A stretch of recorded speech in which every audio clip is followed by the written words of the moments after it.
هنا في ملعب الأمير فيصل بن فهد، ولقطات الأهداف تشاهدونها الآن بشكل مباشر على الشاشة.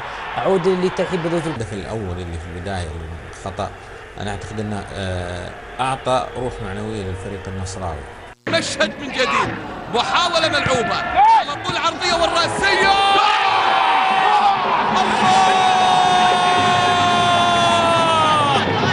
الله يا محلاها، دقيقة 31 من عمر الشباب. شوف الإعادة، شوف الإعادة، نزل لها وحطها برقة بحنية. تقدم الاتفاق، تلعب على طول في مكان من ناحية اليمين. محاولة ولكن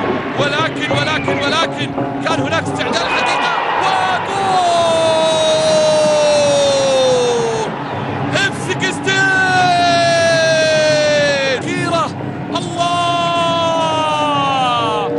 يوسف السالم. شوف الإعادة، شوف 92 واخر دقيقتين من الوقت بدل الضايع. كرة خطرة على طول، زامل السليم يتقدم، حطها جول. شوف السرعة، شوف الكنترول، شوف لما عدى هوب، عدى